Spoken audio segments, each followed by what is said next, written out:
All right, everybody, we are live. We're back here. Brownie Post Game. This is season 4, preseason game 2. We got the Eagles coming up today. I am joined by my co-host, my father, Brownie Post _Dan. You can find him on Twitter. Dad, how's it going? Good. Unfortunately, I have my Panthers. Did you see it? He rides with 6, folks. Just want to give a quick shout out to everybody in the chat. Gary Washington, Ryan Brown's in the house. Joe Bayless is here. Chubba Wubba Hub, the number 2, the number 4. These guys are in the house right now. Thanks for being with us, guys.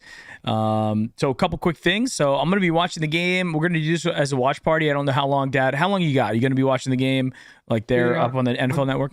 Yeah. It's on I guess it's on local here, the CBS channel, whatever.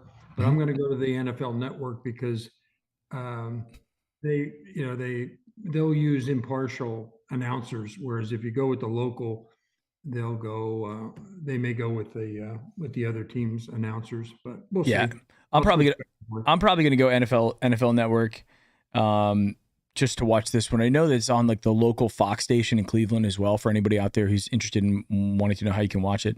Mr. Roll Up 10, a freaking Mayfield shirt really pops.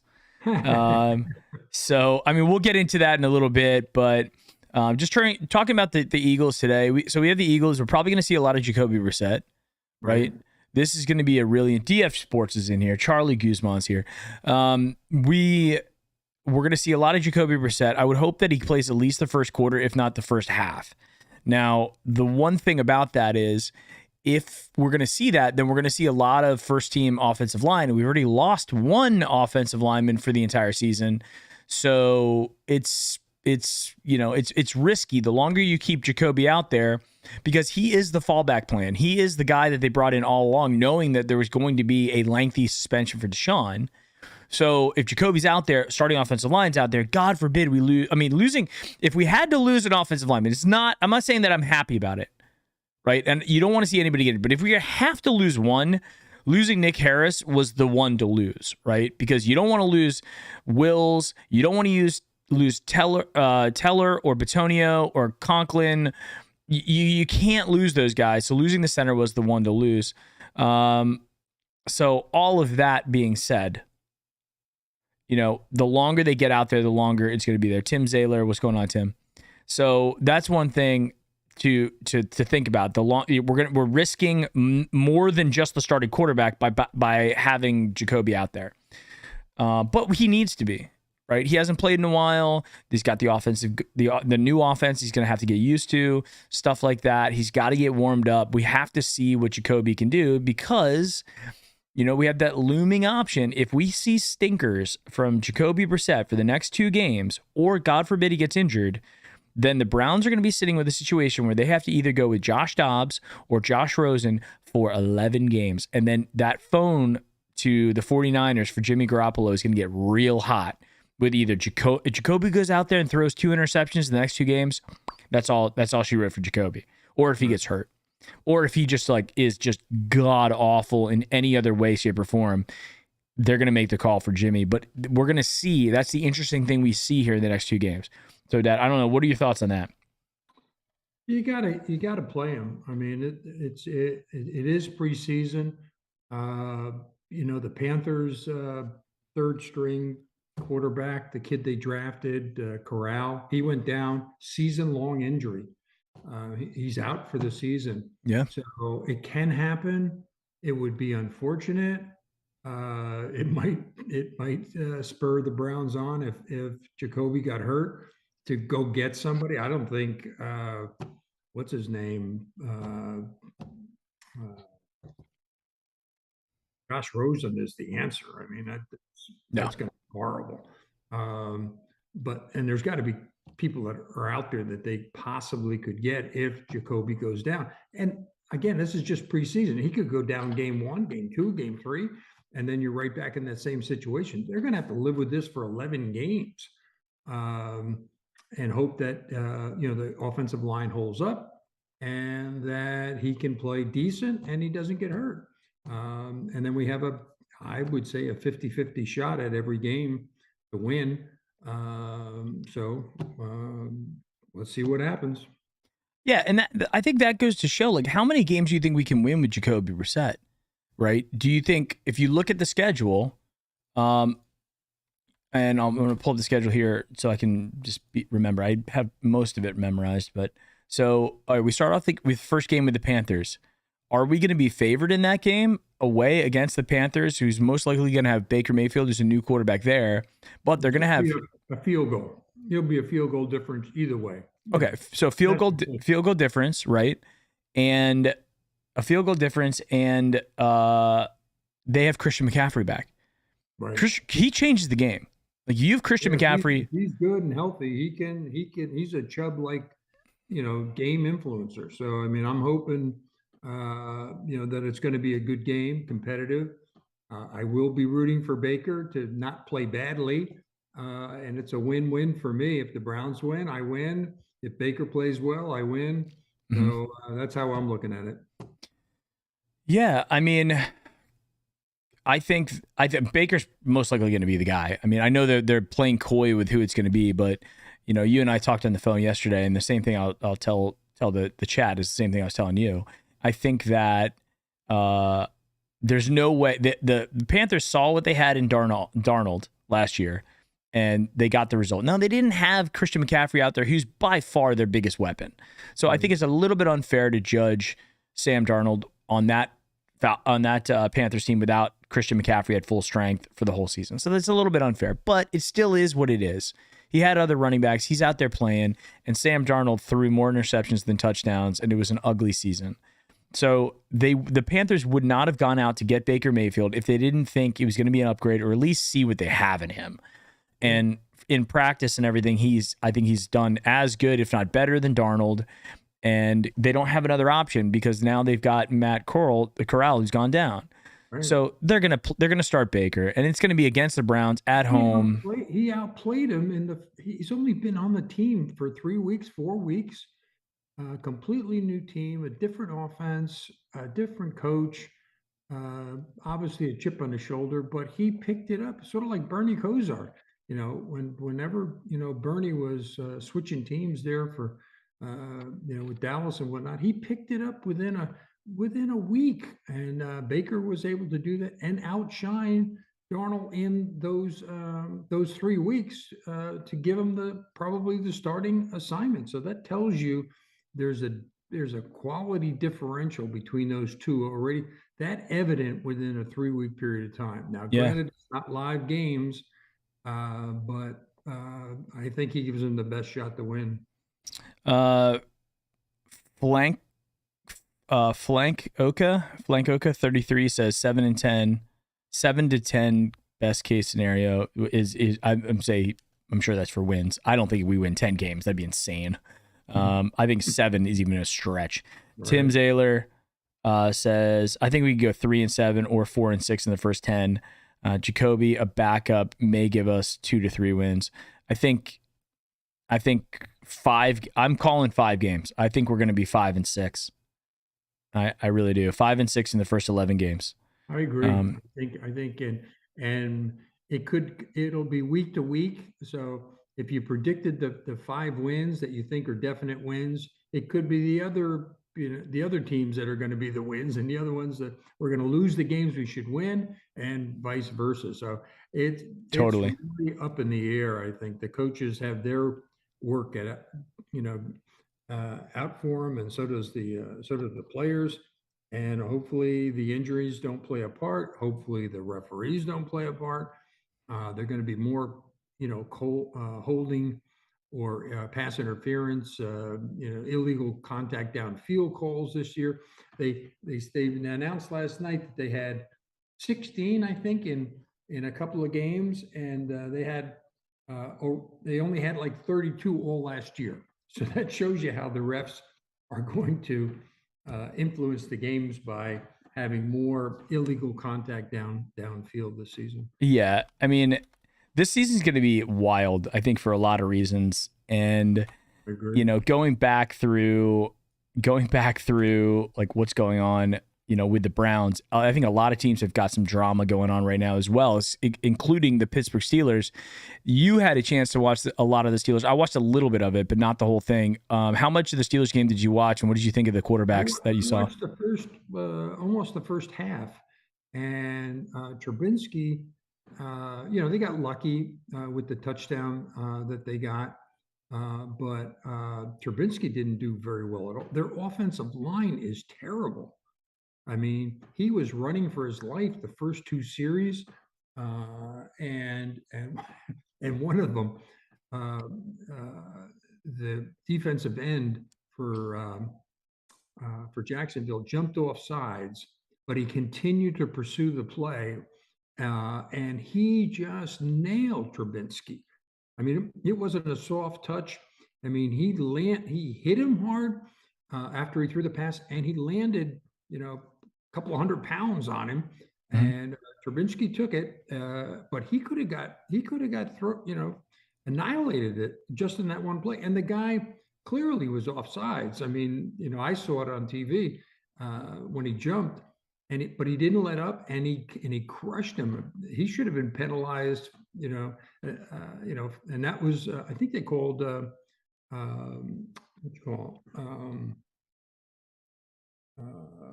was it roughing the passer or something? Yeah, roughing the passer on him as well. So, but that just goes to show you can get hurt just running the way that was it Mac Wilson for the Jets.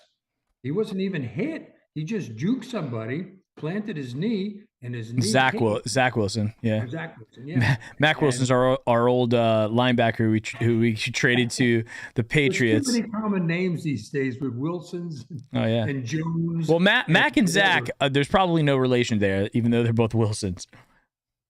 Oh. Anyway, I was not impressed with the Steelers at all. That's good. Was it Kenny Pickett? He came in and played pretty well. And the other thing I saw was that when Case Keenum played the other day, he was 16 of 18 and one touchdown. So he 16 of 18. Yeah, 6 of 18, 16 of 18. Okay, yeah. There's a big difference between 6 and 16. Man, 16 and 18. That's pretty darn good. I was talking to a buddy of mine. Drama is Tampa Bay. Where's Brady? What's his problem? What's the issue? Is he going to hold that? Is he holding out because he wants to go to Miami or be an owner? Or what's the deal? Nobody knows. Crickets. There's nobody talking about it at all. Hey, we have a quote coming in from Mike Ristano. As you guys all know, the Brownie Post Game preseason, we keep Mike Ristano out as well. Like just like the players, we don't want to put our starters in necessarily and have all of our starters get injured or God forbid. I mean, the voice that Mike Ristano brings, the vocal cords, we're saving him for the regular season. Right, just like they're doing with their starters at quarterback and all that stuff. We do the same thing here. So Mike is on the sidelines for the game, but he says, "Tell them I'll be around soon, and that it's early, but this feels like another lost season, which is par for the course, and another year of season tickets increasing, and us ticket holders left holding the bag." So Mike, starting off the season on a positive note, but man. Is he going to the Jets game, Mike? So he just said I asked him, and he said, as of now, we are not going to the opener, and the only game will probably be the Bucs to see Brady. So we might not even get to hang out with Mike and Laura. The Brownie Post Game family, the annual Brownie Post Game get together in Cleveland may not happen. But I'm trying to talk Lindsay into going to that Tampa Bay game. Which is like, is he going? What's that? Schlegel will probably come. Yeah. I mean, I don't know where John is right now. Let me text him and be like, why are you not on? Mm-hmm. I'm live. Where are you? So yeah, John will probably come up. John, anytime you got a football game, you've got me and you coming up there and just as much alcohol as he can drink, John will be there. Right. So Scary. so yes. So yes, let's get back to the chat real quick. I want to see what else everybody else has to say. Oh, it looks like DF Sports is actually heading to the game today. That's awesome. Best of luck this season. This is from Charlito. Charlito Guzman says, best of luck this season. I'll still root for the Browns to do good in the NFL, but my favorite team is the Cincinnati Bengals. Okay. Well, you had a good season last year. But what else we got going on here? We Burrow's have... got issues too. They get, Burrow's got his appendix out not too long ago, so he hasn't played anything. And they lost a couple of offensive linemen, I heard.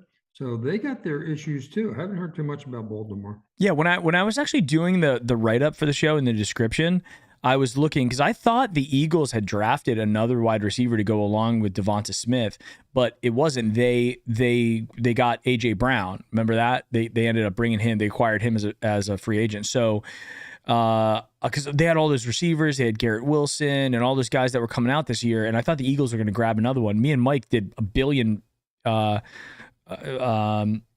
mock drafts, and we had the Eagles taking another wide receiver. They ended up not doing that, but still, I think Jalen Hurts is a lot better than people think he is. He only had 16. He had 16 touchdowns last year, 9 interceptions. He has a better offense, but also Sanders, the running back, Miles Sanders, he got hurt last year. He only played in 12 games, and I also didn't realize this: Miles Sanders did not score a touchdown last year. He didn't catch or run for one in the 12 games he played. That's not good for your third year in the NFL. Now, I don't know what the situation is this year, what they're going to do, but bottom line, I think that the Eagles are going to be better. I think that Devonta Smith coming into his second year, now having another true number 2 wide receiver in AJ Brown, and then Quez Watkins, who's I think is their number 3, which is going to be fine. But I think Jalen Hurts is a lot better than people think he is. Jonathan Schlegel is now in the house. He says, happy preseason game day. What's going on? Fane Coke at 33. Watson, when he returns, will be rusty. He will look bad, but it's about next year for us. And I think that's true too. Unless Jacoby has us in a situation where we have won 6+ games, if we're 6-5, we're in the hunt, and we're going to do our best to play it out this year and do well. Anything less than 6 games is going to put us really, really behind the 8 ball, and we basically then have to be perfect because let's say we're 5-6. So then, what gets us into the playoffs? 10-7. I mean, that's a lot. That's a lot, to be able to finish out the season like that on a high note. It's not that it's impossible, but again, he's going to be rusty. He's not going to have played with the team. He's not going to have the I'm talking about Deshaun. He's not going to have all the reps, the full speed reps in the game. Now, here's the other really interesting thing, Dad. And I actually thought about this when I was doing the write-up, the description for the show today. You know what really kind of bothers me about the whole situation with Deshaun is how the Houston Texans basically got off scot-free. Okay, they were the ones who gave him the NDA. So far, I think the NFL has yet to rule on them. You shouldn't maybe shortchange the fact that he was enabled by them. I mean, yeah. That was terrible. I mean, if Goodell was so upset about only 6 games and no fine, well, he should have said something about the Texans too. And maybe he didn't want to let the cat out of the bag, but I would think that they're going to get whacked somewhere along the line, and they're going to lose probably a couple of draft picks, in 23 and 24. Could be. That's appropriate. Well, the thing that bothers me about it is the fact that they haven't been fined by the NFL or anything. They decided to settle with all the women, and then, I don't know if they're giving money to charity or something like that. So they were kind of like looking at it like this is a PR thing for us. Right. And we're going to get away scot-free, even though they had that hotel room. They were the ones who had the standing hotel room at the hotel. They had their their training member of the training staff or conditioning staff guy, basically their gopher, was the one who gave him the NDA, got him in that stuff. Right. And so that is an employee of your team. It's not saying that was the owner, but it was an employee of the team who enabled that. And then they get to reap the benefits of selling tickets on the game that's going to have the most eyeballs, the most interest, right? Deshaun comes back, the guy that they got rid of, the guy they got all the picks for, that, again, they enabled the behavior. They knew, at least to a certain degree, and you have to be extremely naive to think that if this training staff guy who got him the hotel rooms and provided him with the NDA, where does a training staff guy go to get an NDA? Right. He's got to go to somebody in legal. There are people within that organization that you better believe knew what the heck was going on there. And yet they get to benefit from not only get the picks, no fine, nobody's suspended, nobody's fired. None of the negative things that have happened to Deshaun and Cleveland has now happened. They get away scot-free, and they're selling tickets and they get eyeballs to the game that he returns in their home field to their home audience to boo the heck out of him and to have it be like, oh, we're the righteous ones in Houston. Of course, as we know, all Houston fans for all their sports are just they're godly creatures who never cheat and never do anything wrong. Houston, by the way, exactly. Houston's turning into one of the dirtiest sports towns in the entire world. Right? So they're going to go out there and they're going to have the gall to boo him, and all those people are going to pay tickets to the Houston Texans to be able to watch that game. And I think that is one of the things that upsets me the most about this whole situation. Well, hopefully the NFL steps up and Goodell steps up.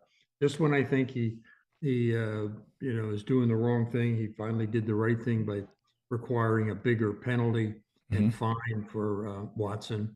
And he supported, the findings of the judge, even though the judge cited the precedent of the 6 games as the reason she went there with that level. But he should definitely. But taking on the owners, Goodell is not so big on that. So we'll see where he comes out. I wouldn't be surprised if he doesn't do anything, but I would certainly be disappointed.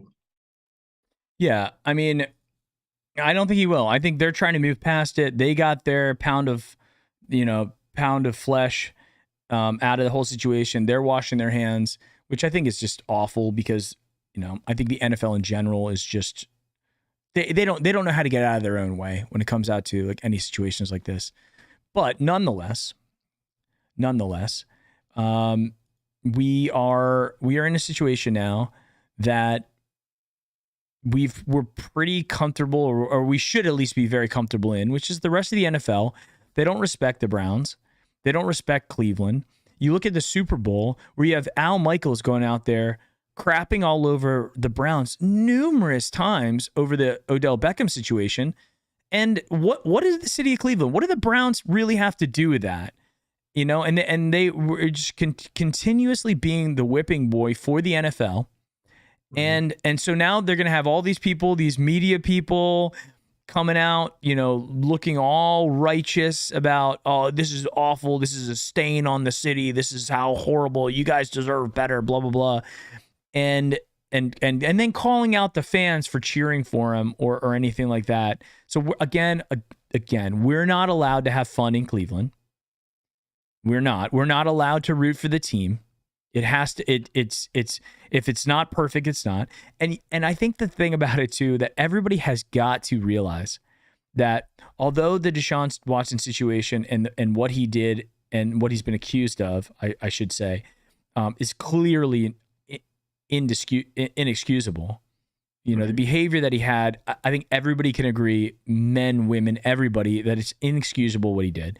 But you got to look at it and say, okay, say you're not a Browns fan. Let's say you're a Panthers fan. Let's say you're a Jets fan. Let's say you're a Minnesota Vikings fan. Just go through every team. Every team has players, coaches, owners, the owner for Robert Kraft for the Patriots. Every team has this. So are they allowed to be are they allowed to still be Patriots fans?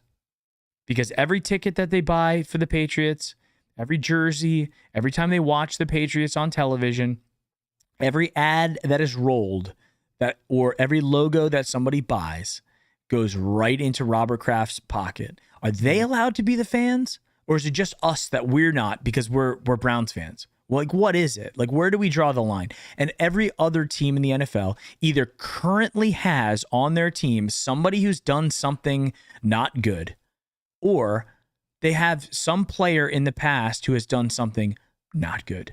And yet those people can compartmentalize that and say, well, but it's different because Deshaun is the current thing. Well, if Deshaun had handled it differently, it might have come across differently as well. I mean, you look at the guys who have done some really bad stuff in the past. Tiger Woods. He didn't hurt anybody. He hurt himself. He hurt his family. He hurt his career.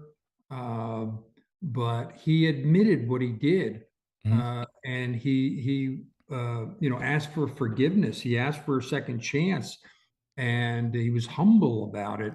And I didn't see any of that with Deshaun Watson, especially here recently, where he publishes something that says, I apologize to all the women, this, that, and the other thing. And then the first press conference he does, he says, well, I'm innocent. I didn't do anything wrong. I'll continue to clear my name. And there's the one gal who's trying to still sue him, who hasn't settled. And she said the reason she hasn't, it's not so much the money as it is he just won't apologize. There's no remorse at all. And had he done that, had he gotten proper counseling, I guess, PR work to say, I don't care what you think, about whatever. You are as guilty as sin in the public eye, especially with women. And, everybody will forgive somebody for things. If you ask for forgiveness and you show remorse, but the more you say, I didn't do it, I'm innocent, I'm clean, I'm a nice guy, I would never do that, blah, blah, blah. Yeah. You push him off.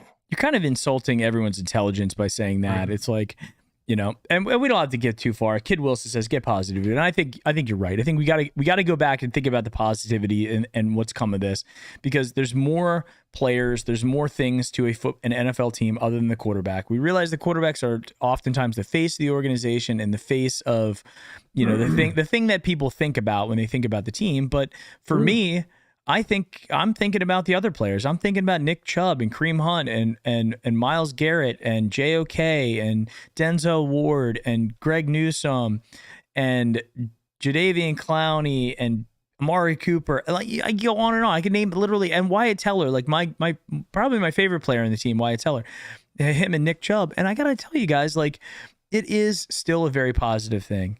Ms. Plug says Mary Kay's article said that Jed Wills had a good joint practice against the Eagles, make or break year for them. Mids, I saw that tweet from Mary Kay a second ago, and even though she blocked me for disagreeing with her a long time ago, anytime she gets retweeted by like somebody that I follow, it still shows there, and I can still engage with it. So Twitter's broken clearly, but the other thing that was interesting is I heard the opposite about Jedrick Wills this year from members of the media who tweeted out stuff like he did something or had penalties called on him in multiple plays. The coaches pull him off the field and he came off the field frustrated throwing his helmet.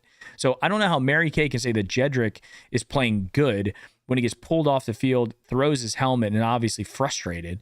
So I don't know what the situation is with Jed currently.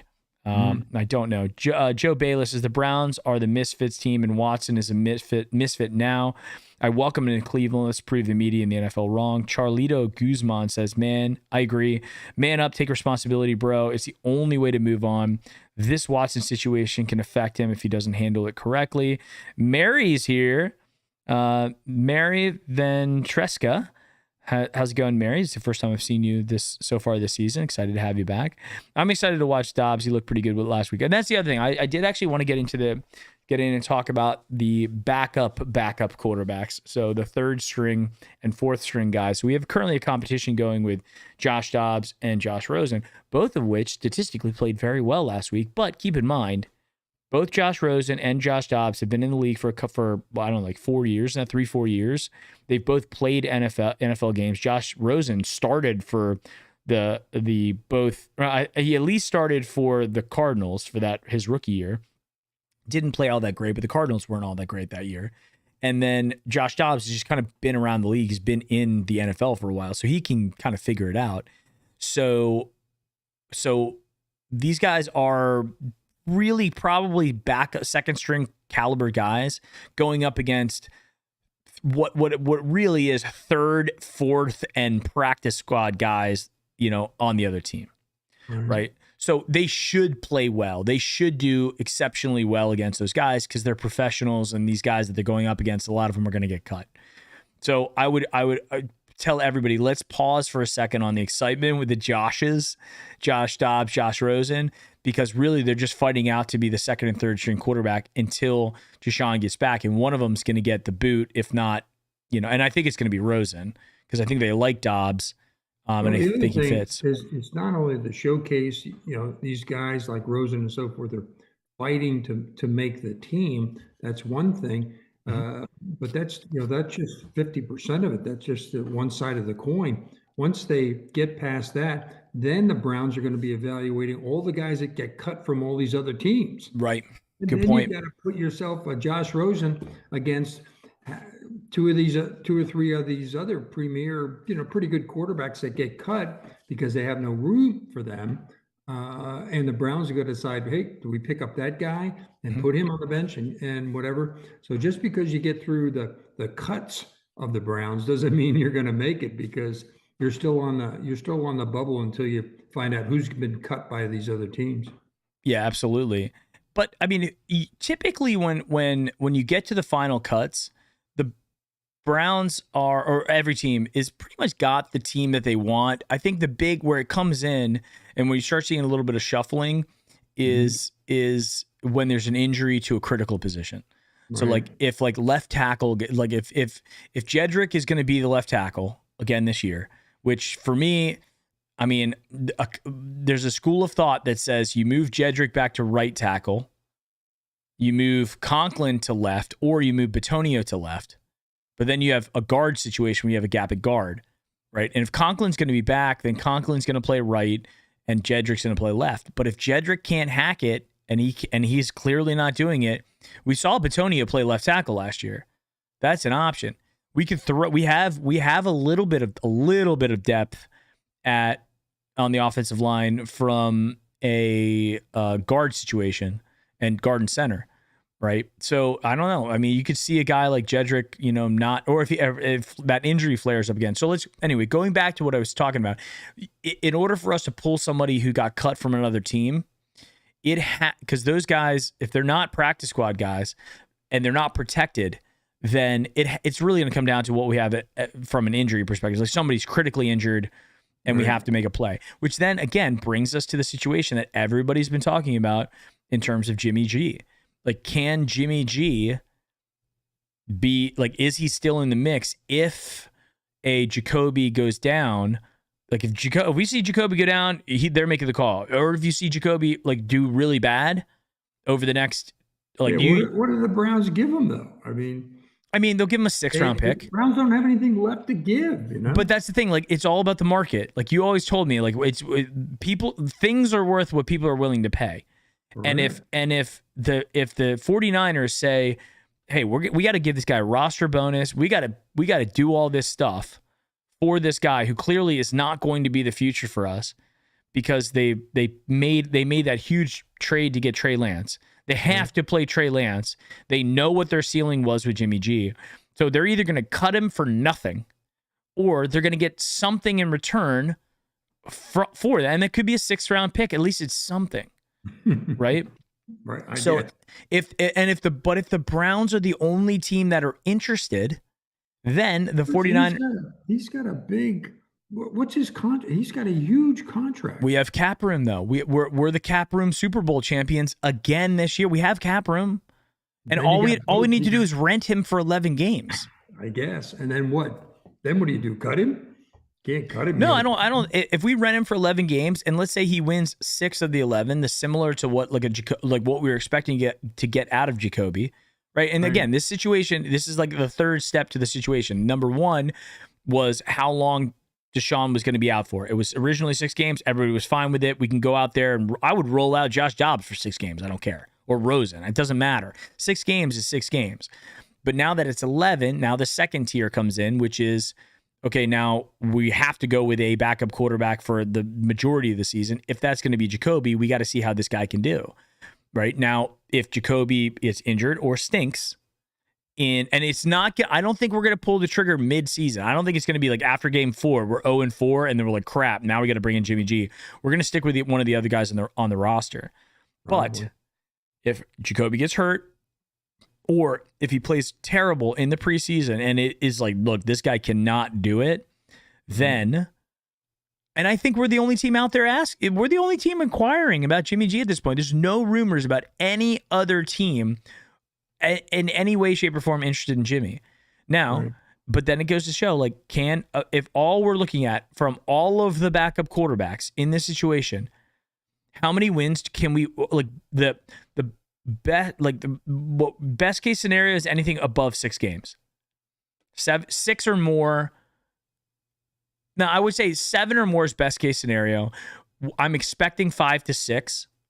Anything below 5, so like 4 or low, we did really bad. And that means the special teams failed again. That means the defense did not step up, and Joe Woods again can't coach defense or can't call defense. I don't know if he can coach it, but he's definitely not calling. He's super not aggressive, right? Or we have multiple injuries, COVID, whatever would happen, right? That would eliminate us from being able to be competitive. And all of those situations are really, really bad. Chat, what happens if we get Jimmy G and we go 10-1? Then what happens is, again, and people were talking about this. I was talking about this in my last video, and people were talking this on Twitter. What if we're 10-1? What if we're 9-2 when it comes to Texans game? And I said it depends when those 1 or 2 losses happens. Because if we win 10 games and then we lose the 11th, and we're coming off a loss, you probably see Deshaun. If we go 9-2 and there's 2 games or 2 losses in a row leading up to Houston, you better believe we're going to see Deshaun. But if we lose, like, the Pittsburgh game or the Ravens in Pittsburgh leading up to it early on in the season, and then we run off those wins, I would tell you this. If we had a Jimmy G or Jacoby or Josh Dobbs or whoever is the quarterback, we win 10 games, we're sticking with that guy until we don't have to stick with him.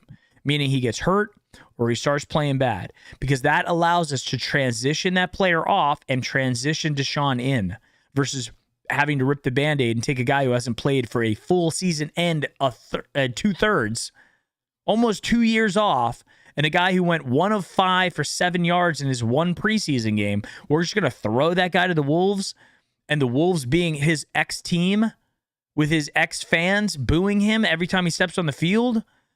Guys, like, let's be smart about this. If we are 10-1 or 9-2, you know what that affords us? The luxury of making our own decision, right? We probably don't even play him the next week against the Bengals. And then you're looking at, I want it.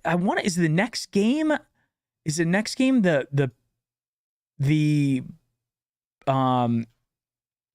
that the Buccaneers game? No, it would be the Bill. It would be, okay, so it would be, where am I looking here? It would be the Ravens at home on December 18th. And by that time, guys, if we have that many wins, we're good. We're good. Sonia, the game is on, it's local and it's on the NFL Network. Yeah, we get Ms. Plug. You hooked it up. So with I wouldn't say soft end of the season, but Texans, Bengals, Ravens, Saints, Commanders, and then at the Steelers to end the season. Of course, we can't have a home game to end the season. We can't have a soft game like the Commanders to end the season. It's got to be the Steelers on January 8th, which and it's a TBD game. So January 8th is a Sunday, and God knows if that could be flexed if that's an important game. So It's a away game. it's away. Yeah, we end the season there. So who knows? Who knows what's going to happen? But it brings up a lot of interesting scenarios. But I got to tell you, for anybody who thinks we're going to win 7, 8, 9, 10, or 11 games before Deshaun comes in, you haven't been watching Browns football. Because we do not. We find ways to screw things up. Oh, the referees, our own team, injuries, COVID. I mean, how many things have happened to us where a player slams another player with a helmet? I mean, how many times have we been going in the right direction and then just lightning hits us? Yeah, no, they know, the other teams know that they're playing against Jacoby. So whatever they see on tape, whatever they've seen as his weaknesses, whatever, they're gonna be coming after him with it's not playing against Deshaun Watson. It's not playing against Baker. It's not playing against, any, really top-notch quarterback, Aaron Rodgers or whatever, that they're doing their best just to minimize the damage. No, they're gonna be looking to cause damage. And that, offensive line better live up to its hype and protect him, and he better not hold on to the ball too long. Otherwise, it's going to be a miserable first 11 games. So I was just doing a little bit of research, and the last time that Jacoby Brissett was the starting quarterback for a team and played the whole season was the 2019 season, which was several years ago. Don't get me wrong. He played 15 games. He had a record of 7-8. He threw 18 touchdowns and 6 interceptions. That's an extremely efficient, low completion percentage, only 60. Who was he playing for? He was Indianapolis. They had a good team. No, they had an okay team. They were 7-9. They were 7-9 that year. He ends up going 7-8 as a starter, and had an okay season. He threw for 2,900 yards. He had a 60.9 completion percentage, so basically 61% completion percentage, 18 TDs, 6 interceptions. He was asked to not lose games, and he didn't lose games. I mean, if you look at that record, he did not lose games. Then he plays another season. He played in 11 games, but he didn't start. He was on the team for the whole season in 2020, but he didn't start any games. And then 2021, last year, he played in 5 games. He started for 5 games for the Dolphins, was 2-3. So you think about that, and the Dolphins they went backwards in 2021. So Jacoby Brissett is going to give us, over the course of 11 games, I think he gives us the ability to win 5 or 6. And it's going to come down to the rest of the Browns. Now, the good thing is, I really do think the Browns, the rest of our team, has improved. Yeah. And specifically, as you mentioned about the Panthers game, the kicker has been the thing that, in my mind, more than the quarterback situation, more than injury situation, the one thing that has been a complete stain on this team over the entire Mayfield era was we had not found a kicker. We had a rotating door of mediocre and below mediocre kickers. Right. I mean, remember the Chiefs game last year? We get off, we go down, we score a touchdown, and then the guy misses the goddamn extra point. Mm. It's just like it's again, we find ways to screw it up when things are going great. And so do I think Jacoby is going to be a guy who's going to set the world on fire and become this brand new quarterback out of nowhere? He's just great. No. But the dude is 6'4", 235. You look at him, he's got the size. He's a smart quarterback. He's got a very accurate arm. And we're going to ask him to hand the ball off a lot to Nick Chubb and Kareem Hunt. And then I think that's the key, Mike. If we can get the running game going behind those two studs, it's going to make his job a hell of a lot easier. Make the offensive line's job a lot easier. When you do play action and you freeze those guys because they have to worry about Hunt and Chubb, Yeah. uh, because they're not going to just go for 2 yards or 3 yards. They're going to break it and take it to the house on them. So they have to protect against that. But if our running game goes to zero, then Jacoby's job is going to be that much harder. Yeah, and Sonia says Jacoby Brissett has never had an offensive line like this or running attack like this. And I think that's the thing, that you take a guy who's not a turnover machine, who doesn't try, he doesn't put it on his back and says, I'm gonna sling it downfield and do whatever I can to try to win the game. You get a guy who's very level-headed and knows how to not make mistakes, and you hand them very good weapons and say, just execute the plan. The Ravens with an elite defense won a Super Bowl with Trent Dilfer, who was asked to do not much more than what we're asking Jacoby Brissett to do. Right? So yes. Now, the problem is if the Browns decide that all we're going to do is run the ball, then we're going to see what happened last year after the Mayfield injury, where teams just put 9 men in the box and say, go be successful running against 9 guys or 8 guys in the box, which creates problems for running backs because they're the linebacker, the extra linebacker, the extra defensive linemen are honing in on the run and trying to block up holes and just get in the way. And you have extra tacklers there that are just looking for and spying on running backs. So we have to be able to leverage our Amari Cooper, our Donovan Peoples-Jones has got to step up. Hopefully his hands have improved. He's got all the athletic ability in the world, but hopefully the hands have improved. And then a guy like David Bell, who I'm excited to see. I believe David Bell's going to play today. Yeah. So I'm excited to see how he does. He's dropped one pass in preseason so far in practice. One he's dropped. So Ford can be a player too. Yeah, who knows? I think everybody saw Jerome Ford last week and we're like, oh, we have the next coming, the next Nick Chubb is on the team right now. Trade Kareem Hunt while we have a chance. We just got to realize again, Jerome Ford. It was great to see him break off, but we also saw Felton have some moments like that last year, and we all thought he was going to be a more active part of the offense. Never really turned out to be the case.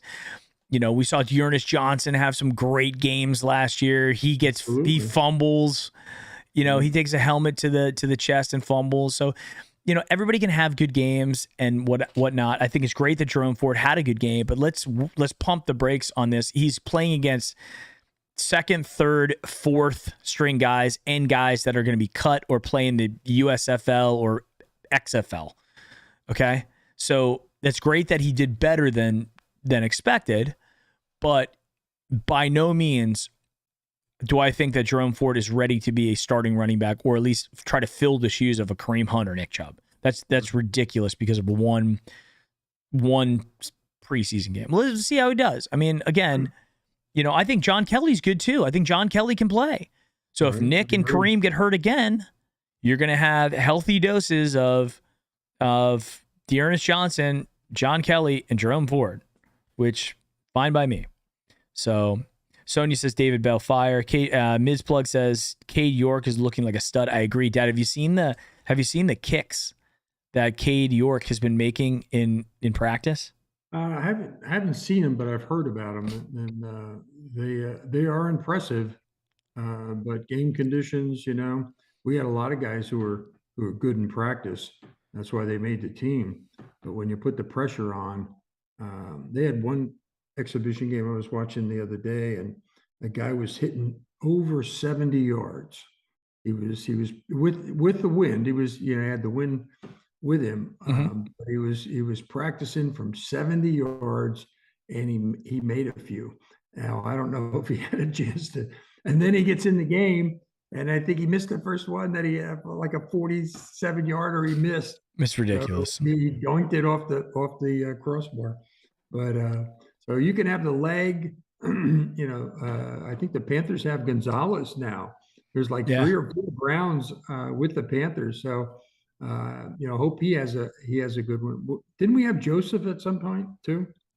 Yes, we had. Yeah. He's still Joseph. around. He's still kicking for somebody. I can't remember who he's kicking for. Siebert's out there too. Yeah. Just So floating around. we had some good guys.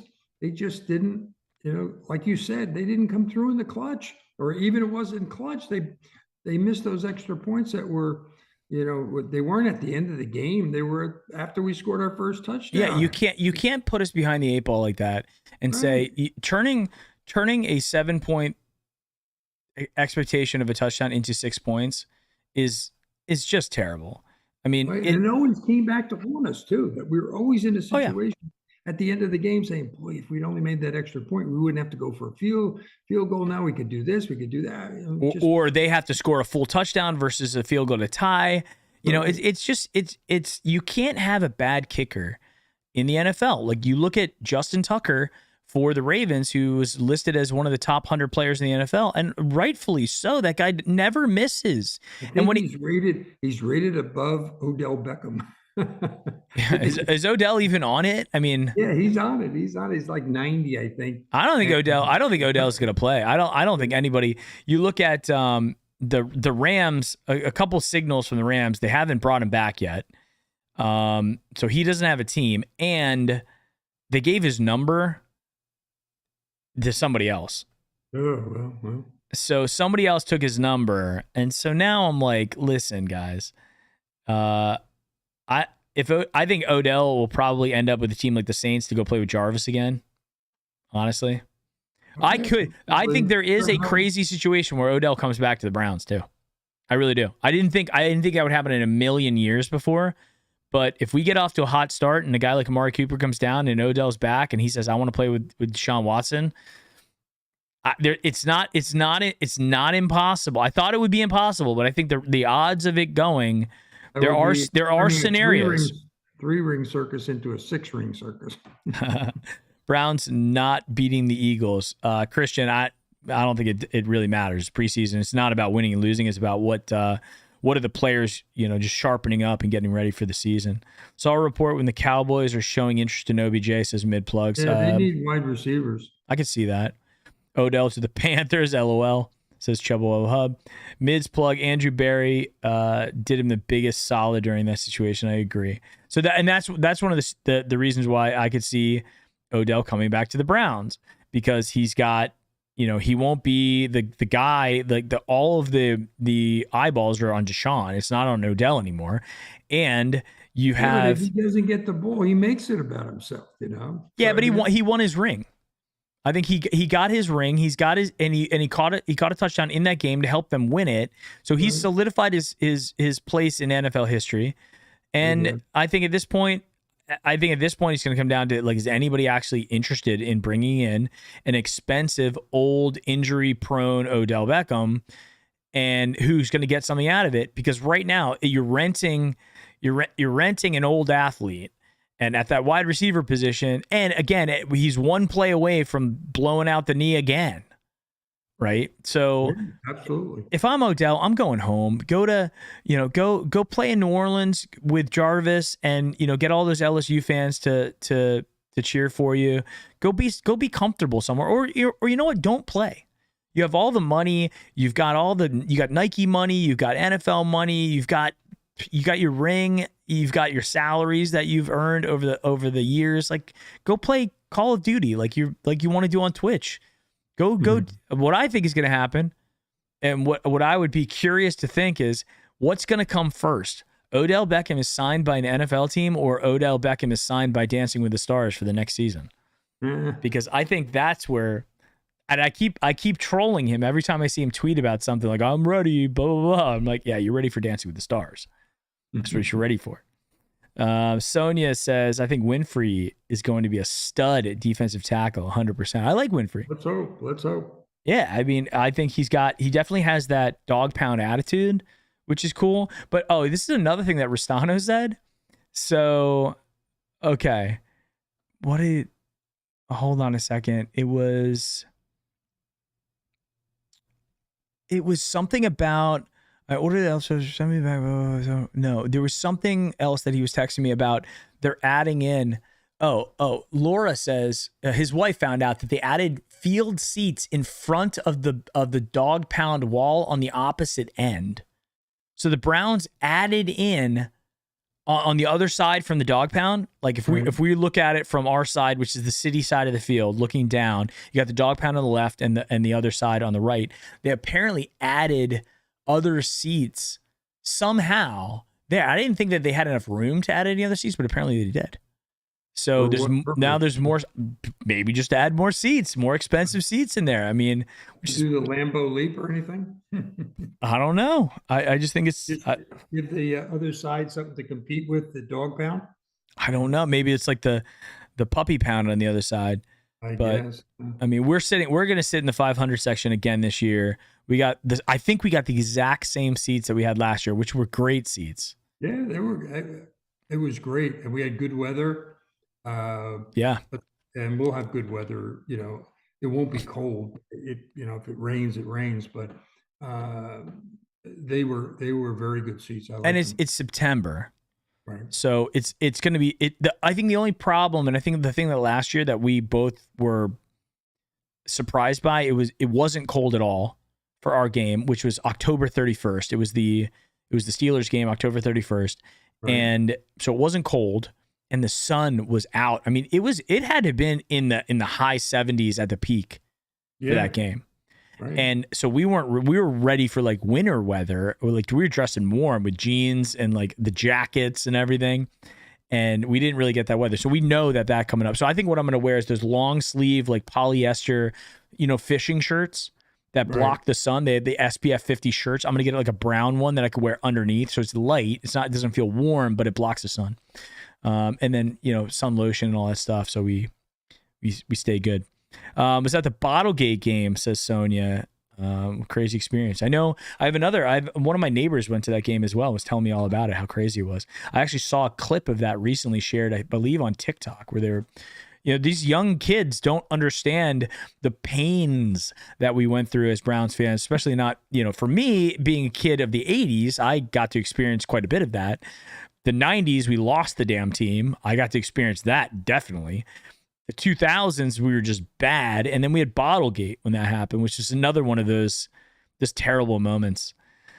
Tim Zaylor was also there. Miz Plug says, Grassi just tweeted that Cade made a 63-yard field goal in warm-ups into the dog pound, which is, that will make Mike happy. What would be great, Dad, if Mike is just as salty as you are, if not more, because he's invested more in this team a lot more. I put in the time. He put in the dollars. The dollars, the travel, the everything, right? So Mike and Laura, so Mike Restano, he does the Wednesday show. He was doing a lot of the pre and post game show with us.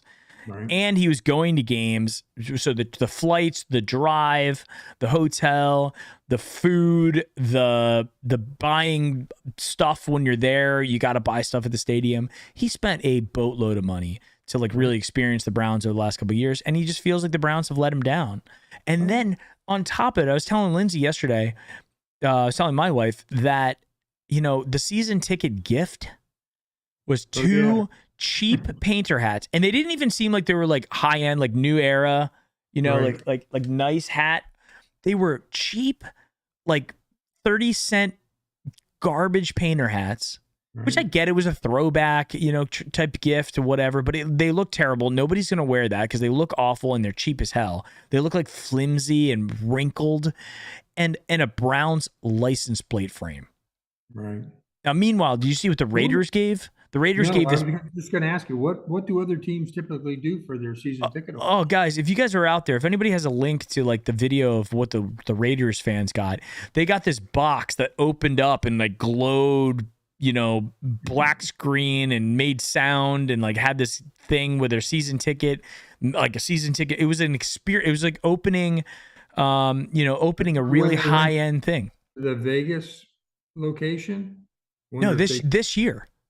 Yeah, this year, but I mean, I wonder if they did that in the past where they gave out really nice gifts. I think at this point, the Raiders are probably rolling in money, and this is what they expected, other than the pandemic. But I think they have casinos like right there in the damn stadium.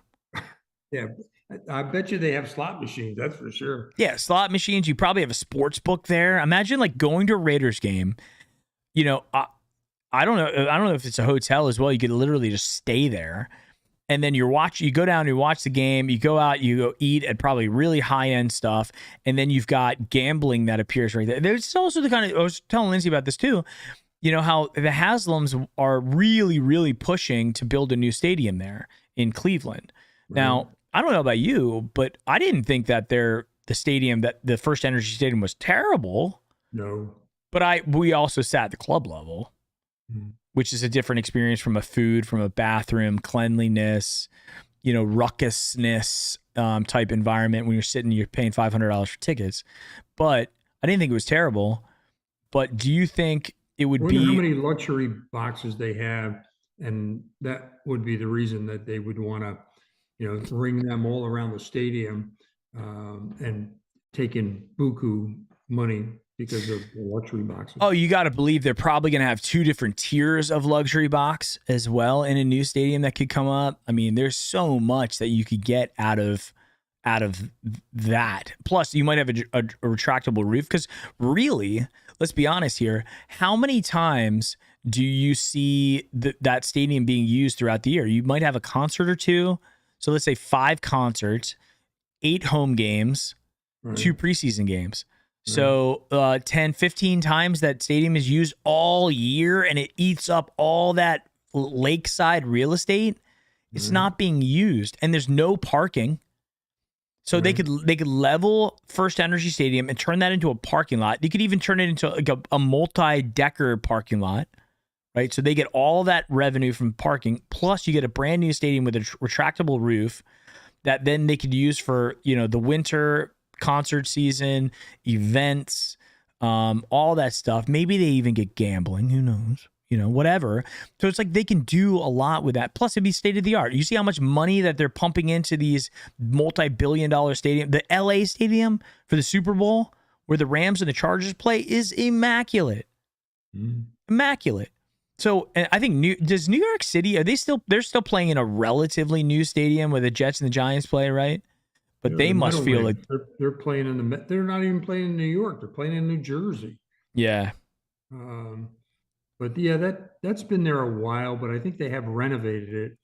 And they get 2 football teams that play there. So they get a lot more exposure and utilization out of their stadium than the Browns would. But it's as long as they don't ask Cleveland to pick up the tab. I mean, with his billions of dollars, Haslam has enough. He can get private financing. He can put whatever name you want to put on it. Raise millions and millions of dollars to help pay for it every year.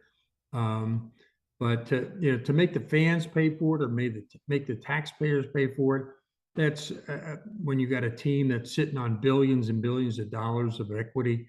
I don't think that's appropriate. No, 100%. But who knows? Because I think the city of Cleveland has made the taxpayers pay for the baseball field, the Rock and Roll Hall of Fame, the basketball arena. They make them do it. And out of all of those things, if you said to the city of Cleveland and to their the fans, if they had to rank the top 5 things: the football stadium, baseball stadium, basketball, Hall of Fame, and then God knows what else, maybe just municipal stadiums anywhere, the number one thing they would keep, if they had to level all of them, you could only keep one, I guarantee you, would be the Browns. Yeah. Well, without a doubt. They would let the Guardians go. They'd let the Cavaliers go. There'd be a lot of people that would be upset about that. But you know what the funny thing is? Cleveland's not that big a city. And they have a lot of surrounding cities in East Coast and Midwest cities. Yeah. Down here in Orlando, I think Orlando's a very fast growing city, but the unfortunate thing about Central Florida is it's so close in proximity to Tampa that there'll never be an NFL team because it eats up too much of the market. Jacksonville's not that far away either. Yeah, and the Dolphins aren't that far away, honestly, either. They're like 3.5 hours. Jacksonville's 3.5, and Tampa's 1.5 hours. So you kind of have Florida's growing. With the pandemic and everything. You and I have seen firsthand Now I moved up from Fort Lauderdale to be by you, so I was an out-of-stater going to Florida. But we moved into an over 55 community, 5 minutes from you, and they couldn't sell them fast enough. With people retiring, with people wanting to get out of New Jersey, Connecticut, New York, Pennsylvania, Ohio, Michigan. I mean, they just, it was like, one day it's X amount, and then tomorrow it's $5,000 more. Next week it's $10,000 more. It was unbelievable. It was a tremendous run, and there a lot of building, and I think a lot of people are still coming. But now with the interest rates and real estate backing off a little bit, that may slow people down. But the fact that people are not going back to work in their offices and they're staying home and they're finding ways to be just as productive from home, it's got everybody rethinking the equation. Why should I live in Chicago and put up with the crime, or New York and put up with the crime, when I can go to Florida or Delaware or Tennessee and reduce my costs, feel safer, and climate change, the whole 9 yards. So Sure. I think Florida will add a lot more people from California too. So maybe they could support a team down the road, but there's not a stadium right there now that they could really utilize. It's relatively small, but who knows? Never know. Yeah, who knows? So we got about 45 minutes till the game starts. All right. We have. I'm gonna watch it here. I'm just gonna watch it like right here. So we're gonna this will transition to the Browns Eagles watch party, so we'll be able to talk through that. So anybody hanging out, anybody who's coming in just to check out the game, it'll be on the NFL channel. It'll be live and some of your local channels as well, if you're up there. Jacksonville will be in London soon, says Chubbable Hub 24. Maybe I don't. Well, what the interesting thing I saw, that they're bringing back the Concorde plane. Mm-hmm. So if they bring back the Concorde and they can make it so they can bring an entire football team over, because all they need to do is really bring the players over in the Concorde. They don't need to bring the all the equipment and the general staff for the teams and stuff like that. They can do that, fly that over commercial. But the players should go in a Concorde or a fast nice experience.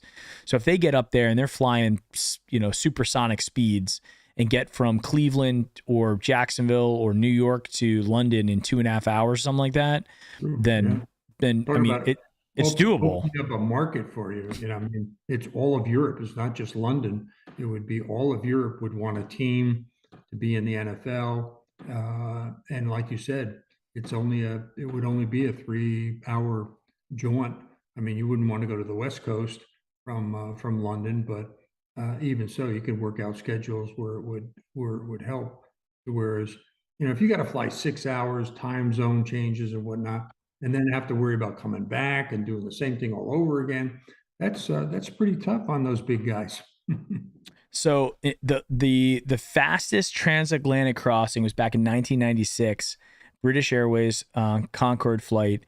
2 hours and 52 minutes and 59 seconds. So just a little under 3 hours to get from JFK to London Heathrow. And it's not bad. I mean, you add, I don't know what it would take to get from LAX there, but I mean, the NFL's tried to do stuff in Europe. I think that there are certainly NFL fans in London, at least, because they can use those big soccer stadiums to play football games. I think it's fun for them to see that. Yeah. But it's also, I think it's a novelty at this point, even though they're real games. Yeah, you can go the other way too. You can go to Hawaii and stick a team out there if you can get there in 3 hours, as opposed to 6.5 or whatever from San Francisco. It's still. I think that you got to look at the market though. Like, where would they want to play? Hawaii. I mean, what do they get there? Put a team in Tokyo. Tokyo, yeah. But I mean, that's the problem. It's always been geography in terms of everything, because you got that long trip. You have weather delays that can happen, a whole bunch of stuff. Cleveland BCI is in the house. What's going on, Cleveland BCI? Do you think Watson will ever be mic'd up? I can't see it because of what he's going to hear every time he's tackled. Going to be brutal, but probably hilarious. I don't know. I think the players are going to be respectful to Deshaun. I really do. I don't think that's going to be like taunting. I think if the refs hear that, they'll call penalties, and you call 1 or 2 penalties for taunting because you're saying something inappropriate. The refs are listening to what they're saying now. Yeah, but they can't control the fans. The fans already started the last game. It'll get worse. And when he has to go to Texas, that is going to be literally brutal. But it's like, look, the guy put himself in that situation. He's got to sit out 11 games. He's got to pay a fine. But I think the biggest thing to the whole thing is what the PR it's caused him and the Deshaun Watson brand, right? And he's going to have to deal with now the penalty of being mocked, ridiculed, booed, everything under the sun by the opposing fans because it's something they can latch on. They can latch onto. Bad for Michael Vick when he came back, but again, he was remorseful. He, served his time. He was convicted. He went to prison. He lost a couple of very productive years of being a quarterback. Came back, did well. The PETA people came out after him, obviously, because of dogs and whatnot. But I think the players didn't give him a hard time at all. But he was remorseful. He said he was sorry. I paid my time and give me a second chance. And what is he now? He's an NFL announcer. So he's a commentator. And he's made a lot of money. I guess he lost a lot of money as well. But whereas Deshaun, he's sitting on $230 million, doesn't have to work a day or care about anything for him, his kids, and his grandkids. Yeah, I appreciate that, Sonia. Yeah, everybody who happens to be here, hit the like button for us. It helps us from an algorithm standpoint with our friends over at YouTube. So hit the like button for us, and I appreciate all the chat and everything going on as well. Like I said, I'm going to be with you guys for the game, so you'll get my live feelings and experiences just like when you're seeing them, although I'm sure there's a little delay. There's probably like a 30-second delay that's between what I'm doing and what I'm seeing and when you guys hear me. So but yeah, I'll be with you for the game and for as much of it as can. I don't think it's not 30 seconds, maybe like 10-15 at tops 15 seconds. So yeah, go figure, coming back again, Houston. NFL did that on purpose, one game back in Houston. I mean, I really think it came down to the negotiations, really, between the Browns, the Deshaun Watson, and then the league. And there was like, the league wanted a year. Deshaun said, I'll take 6. Right. I won't, if it goes to 8, I won't have a problem with it. And they said, and they landed, it's a negotiation. They landed at what they landed on. Right. And he could care less about the money. It's not his money. It's Cleveland's money. He's just taking it from one pocket, put it in the other. It's not like he was in a sweatshop. Doesn't hurt him at all. No. He doesn't make a difference. It looks like it's a rainy day there in Cleveland. It looks very overcast. They pulled the tarp off an hour ago, so the players are out there, doing their thing. People are excited about number 15, Josh Dobbs, today. I think we're going to see a lot more Jacoby than we see Josh Dobbs, to be honest. Yeah, it's going to be a fun one to watch. I do see, Kenny Pickett does look like he's the best option there in Pittsburgh. Certainly long term. So it's a question of, do you put him in now and you live with the inexperience, you live with the rookie mistakes, you live with maybe not making the playoffs this year because of that. But what I saw from that game, the first 2 series where they had their first string in there, was their offensive line was terrible. It was just terrible. So whoever is going to play better have their running shoes on because the Steelers don't have the offensive line that they had to protect Roethlisberger all those years. and they're still trying to, I guess, rebuild that.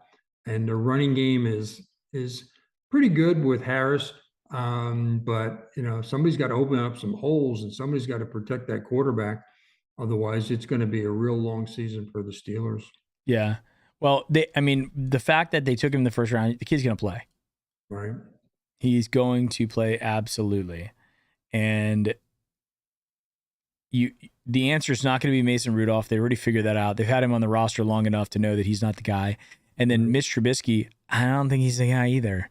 I mean, he's had a shot. He's gone places.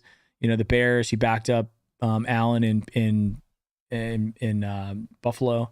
So he's clearly not all these. Either one of those guys would just be a bridge until Kenny's ready. But it looks like in preseason, Kenny looks the strongest, which is good and bad because it gives them the ability to move on from Roethlisberger. They have their guy that they drafted in the first round, and if it takes a year or two to get him ready, fine. If he comes right out of the gate and performs, even better for them. Right. So like, what are you waiting for? What do you get? What you got in your other two guys. So, but the Steelers they're not a dumb organization. And this George Pickens guy that they got also looks really interesting at the wide receiver position for the Steelers. So I don't think the Steelers are going to be all that bad. They still have good defense. They still have good coaching. They got, some new weapons on the offense. A lot of it's going to still go through Najee Harris, but I got to tell you, like, they don't look bad. Yeah.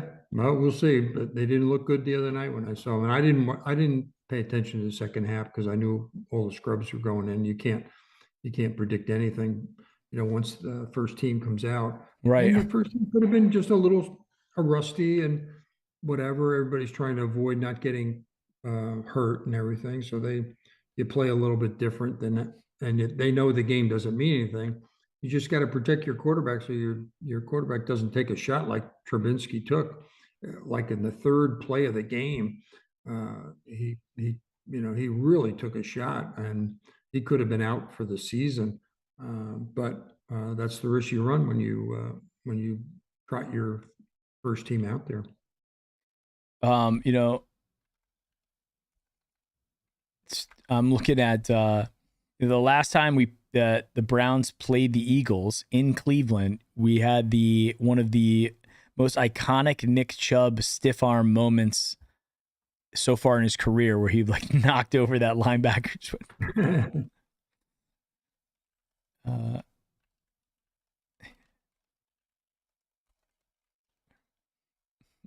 going to tweet it out.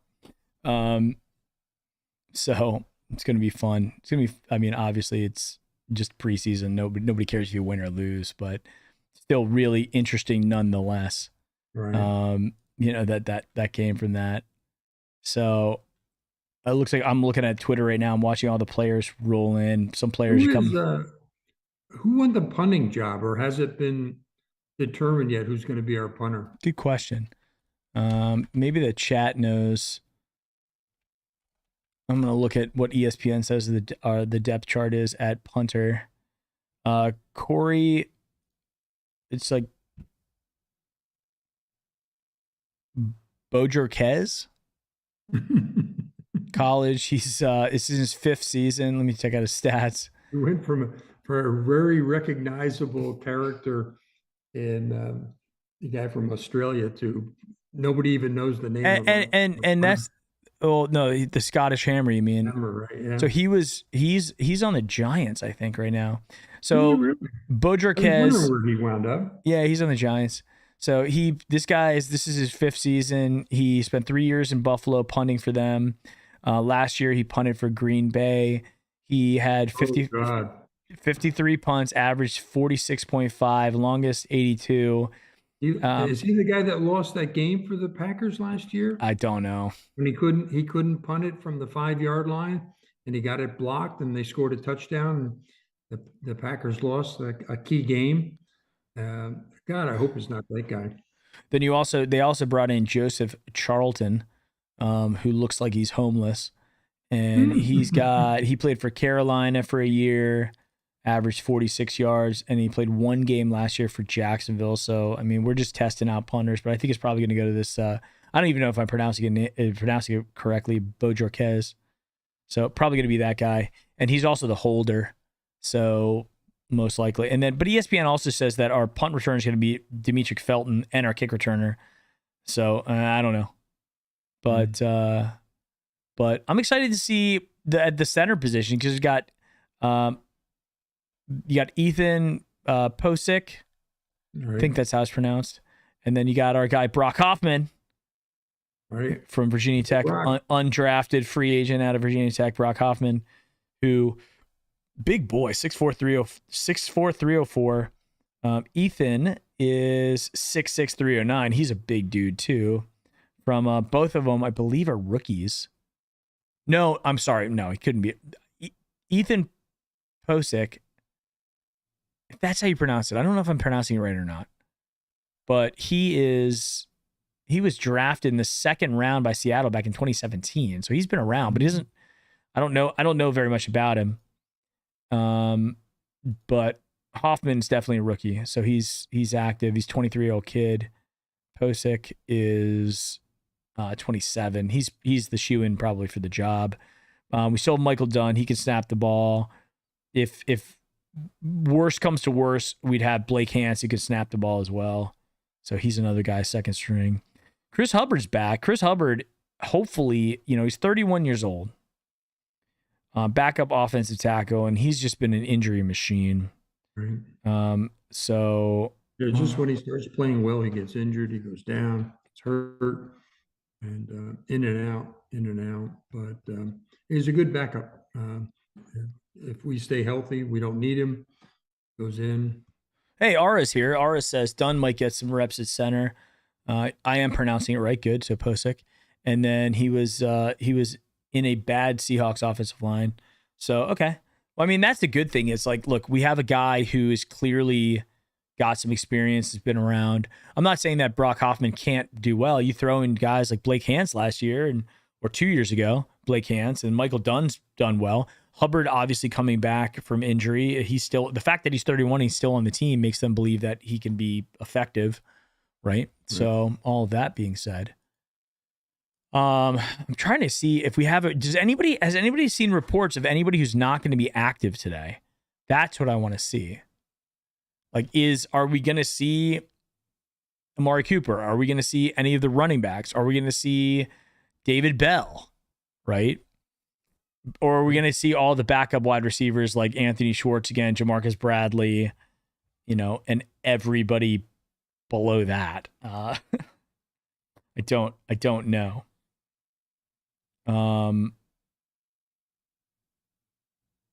Yeah, I mean, if you look at the Browns depth chart on ESPN, they don't even have Emerson out there for at all on the team.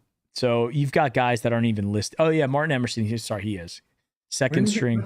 When's the cut down, Mike? After next week, right after next week's game? Yeah, I don't know what day it is, but it's definitely after next week's game. I don't know what day it is. So apparently, it's gonna be a big day. I mean, those we could pretty much predict the guys are going to be cut from our team, but it's a question of who can they pick up from other teams to bolster. And it'd be curious as to if anybody's interested in any of the guys that we cut and picking them up. Yeah, so Pro Football Talk just tweeted out that Tom Brady will reportedly end his training camp hiatus and return to the Buccaneers very shortly. So I think all of that was just he just didn't want to be in training camp. There's a Browns quarterback wearing 19 in Cleveland today, and his name is not Bernie Kosar. Not sure how to feel about this. It says Hayden Grove. That's Josh Rosen wearing the 19. Is he really? Josh Rosen is wearing 19? Yeah. Oh God, that's terrible. I mean, they should have retired that. I thought I talked about that, and I was like, why have the Browns not retired 19? And I think they should. I honestly, they haven't retired many players from the 80s. I think they should, and it would be just because of the turnaround that Bernie's done in his life ever since he got he retired from football, the ups and downs he's had, and then Cleveland. And he's beloved in Cleveland, right? He's a Youngstown, Ohio guy who did the whole thing to get onto the Browns and go around the draft, and then had a great run with the Browns. If nothing else, it's just from those memories that we have from Bernie in the Bernie days in in the 80s and early 90s. I mean, I think they should do that. Yeah, But Clay Matthews didn't make the Hall of Fame. I mean, that was terrible. I don't understand why Clay Matthews didn't make the Hall of Fame. I don't know. It just his numbers are as good as half a dozen guys that are in there. I think it's the question that we never got to the Super Bowl. We lost the key games and whatnot, but he played his heart out, and he never gave up. Big shoulder pads and hit hard hits, inclement weather. I mean, just the classic stuff that I remember. Watching the Browns. Brian Sipe years and whatnot. It was just Sure. a shame that they didn't get him even in the senior category. They didn't get him in there either. So I don't know if he has any more chance or that was his last chance to get in. Yeah, Ara says it's the Hall of Fame, not the Hall of Pretty Good. That's why he should not get in. Well, hopefully Joe Thomas goes in. Joe Thomas is definitely going to go in, like without a doubt. He'll be a first ballot guy. And you know what? I think the one thing that stands out to me about all those Browns defensive players, Dixon, Minifield, Michael Dean Perry, all those guys on that Browns team in the 80s was how many failures they had when it counted. All the drive against Elway, like losing to Elway the 3 times that they did was pretty bad. And those years that Elway was pretty good. They didn't lose to a schmo. I mean, Elway had a great career, and he picked on the Browns. So if you look back to the Super Bowls, I think the first one that I remember, or let's just go back to the. So Denver, okay. So 87, Denver lost to a Lawrence Taylor Giants team. The next year, Denver gets annihilated by a very good Washington team. And then in 90, they lost and he got annihilated again by 55-10 by San Francisco 49ers. And then those were the 3. And then they did win 2 in a row at the end of Elway's career against Green Bay in 98 against the Favre-led Green Bay Packers, who were defending Super Bowl champions the year before. And then they also won against Atlanta in 99. So, I mean, Elway had an interesting career that finally he went out on a high note, and he'll always be remembered for that. But if you think back to those teams where the Browns lost, the Browns lost in 3 AFC championship games, and I think they would have given Denver, Washington, and the 49ers a much better chance than Denver did back in the late 80s, early 90s, 1990. I agree. But I got to tell you, that San Francisco team in 1990 was disgusting. And the fact that they lost 55-10 was Elway, disgusting. I read a story where he had a chance, when he was transitioning into the GM slot and whatnot to take a piece of the Denver Broncos, and he turned it down. And why would he turn down ownership? I don't know. You'd have to only ask him. I guess he's the only one. I don't know how much. Maybe that would have taken a good piece of his wealth at the time, or he didn't think it was worth it. But I mean, I think that's what being a minority owner of a team really gets you nothing. Right. Yeah. Right. Unless the team gets sold and then they buy your shares when it sells. Sure. So it's worth $1 billion and they sell for $3 billion, whatever your minority shares are worth, then have gone up. That's the only reason you would do it. And that's maybe what Brady was considering. And maybe he'd heard about Elway's hoopah by not, because Denver just traded hands, right? Then the Waltons. Yes. Walmart people. I don't know who bought them, but they definitely just got traded. They just got sold. Yeah, for like $8 billion or whatever. So he would have made $1 billion. He would have made $1 billion probably, 10% ownership or whatever. So. Yeah, I mean, look, you get an opportunity to be an owner in an NFL franchise, and I think the other thing too is they don't typically give ownership to the NFL to first. Like you have to have a minority stake in something before you have an opportunity to get it. Because the other owners want to get to know you. It's a club. It literally is a club, right? 32 members. Yes, that's it. That's all you get. And the NFL being since it runs the world here in the United States in terms of like television, it's the only thing right now that's dominating television ratings. It's the only thing left. And it's going to go by the wayside as soon as these streaming services next year's takes over. It's done. It's donezo, right? But again, they're going to get the ad dollars. It's the only thing that does. Nothing else.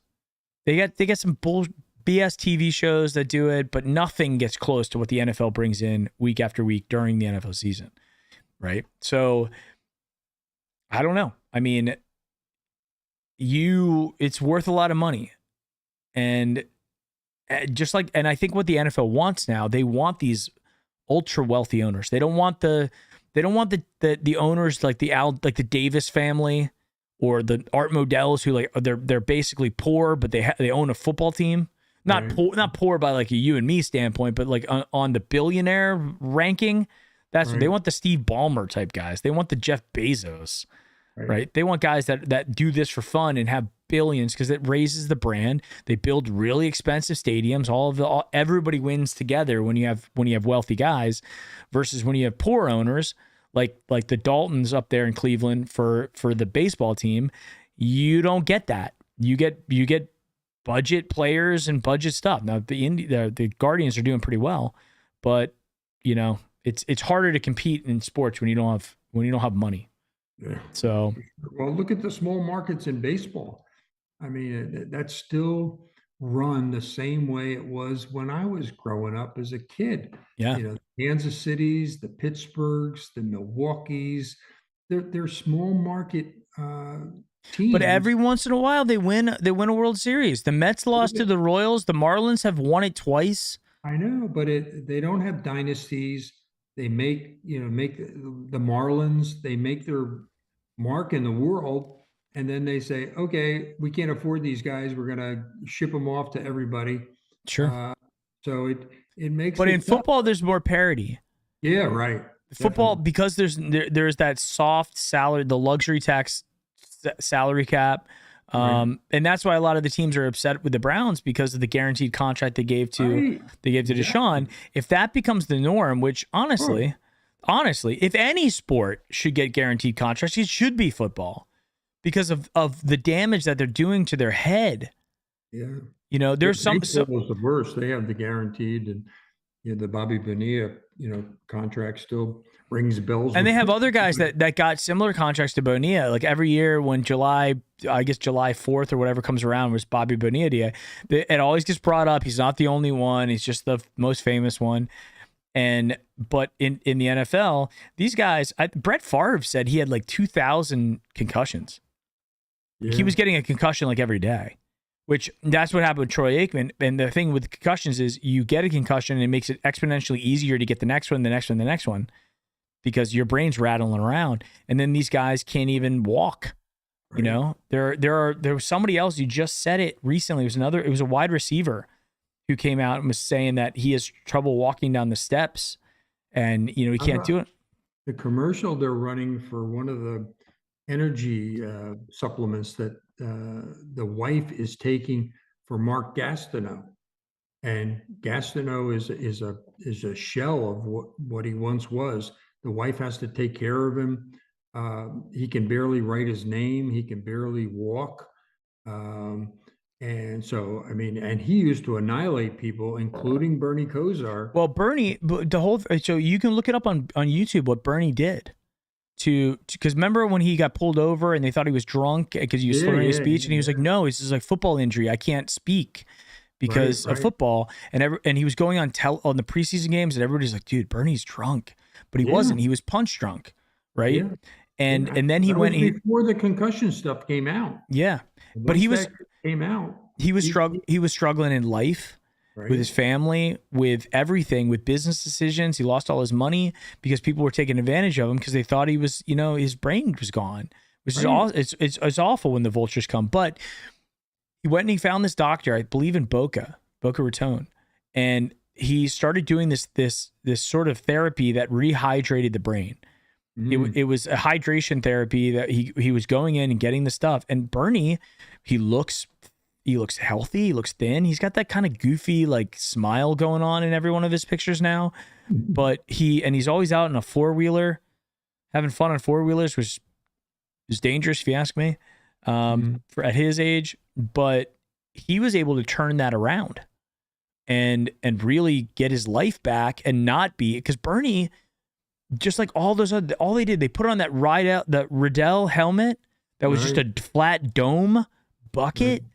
And that thing was a beast. Now they have, I was talking to my friend Jake Rollerson, the guy who played for Texas and Arkansas.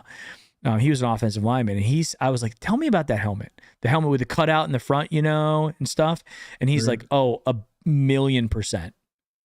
It absorbs shock in a way that those old Riddell or Air helmets, that was just like you got the shock. But with that cutout. Developing a helmet too? No, they went and did the study, and they used every helmet, and they did a study where they dropped it and they hit it together with other things. Right. And the one particular helmet that has that cutout in the front that you always see, right. And I think they've even made improvements to it since then. That one, by and large, and it was a wide margin. It was like 60% better at absorbing impact. Something like that. Don't quote me on it, but it was some massive percentage larger at absorbing impact versus the traditional helmet. So if Virginia Tech said, this is the only one we're going with, every one of their players, which you can do in college because the players have no say. In the NFL, Aaron Rodgers, I don't know if you noticed, he still goes out with that Riddell helmet. And it's like, dude, I don't care what it is. Like, you can put a different helmet on your head. It's all going to feel the same. Get it. Come on, dude. Right. Yeah. And I don't know do those shells that they put on in for the practices, those weird looking, look like they have. Oh, I'm sure it adds even more protection. Yeah. Yeah. It's got to. Yeah. And the guys aren't doing that much contact anyway. So why are they wearing, I could see it in exhibition games. I could see it in the practices. Well, if it's light and they can't feel it, then they don't care. It's practice. But when you go out on the regular football field, I wouldn't be surprised if some point somebody creates a helmet that it looks just like a hard plastic helmet. It looks exactly like it, but even the outside of it has some sort of like padding, right, like a 1/2-inch padding on the outside of it. Like a bike helmet that's like foam or something that will absorb hits on the outside. Then it's got a hard surface. Then it's got more padding on the inside, and you can still put the logos on it. You can still do all that kind of stuff. But if it's an improvement over what they currently have today, yeah, there have been studies, I think, where they've looked at battering. The rams that when they're in the mating season, they ram heads against each other. Yeah. And they're wondering, how can they do that time and time again with the force of these big animals, right on the head without incurring concussions. And they analyzed some of the brains, and I guess they found out that there's enough fluid in there that they can absorb these shocks without, the actual brain itself whacking up against the bone, of the skull. And I think they use that in some of their technology as well to try to understand, the severity. And of course, they changed the tackling protocols as well here recently over the last, I don't know, ever since the concussion thing came out, where and hopefully they're teaching it in Pee Wee League and high school and so forth, where you don't lead with your head and you don't, go helmet to helmet. And so that's reduced the amount of concussions, but there's still a lot of guys walking around like Gastineau and Bernie and others that are, suffering because of the hits that they took. Yeah, it's unfortunate that these guys had that type of thing happen to them. Right. It's the unfortunate thing about the NFL. It's like these days, you got that going on, and it's guys are bigger and stronger and in better shape than they were, say, 25 years ago. And that's just led to more injuries. And, they tried to reduce it with the kickoffs and that type of thing, which is when you're going full speed and you crash into each other. But let's keep our fingers crossed that we get through this game okay, and there are no injuries, regardless of whether it's to the head, the neck, the arm, the ankles, that type of thing. Yeah, absolutely. Looks like the game's about 10 minutes away. I'm going to cut out of here, Mike, and get ready. I'll let okay. you on, and I'm going to watch it on the big screen in my living room, and I'll be chatting with you on the phone. Okay. Based on what we see. So sounds good, guys. Well, let's do this. I'm going to transition here. Dad, appreciate good chatting with you. Thanks for coming in. Go Brownies. Go Browns. See ya. So I'm gonna transition now. We're gonna do the watch party. We got Browns Eagles watch party going on right now. Hang tight with me. For some reason, I can't find my being back soon. Actually, I'm not even sure what I did here.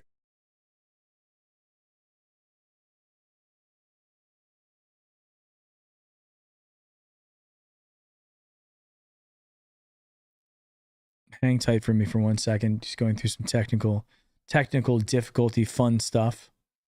So I will be back in a little bit, my guys.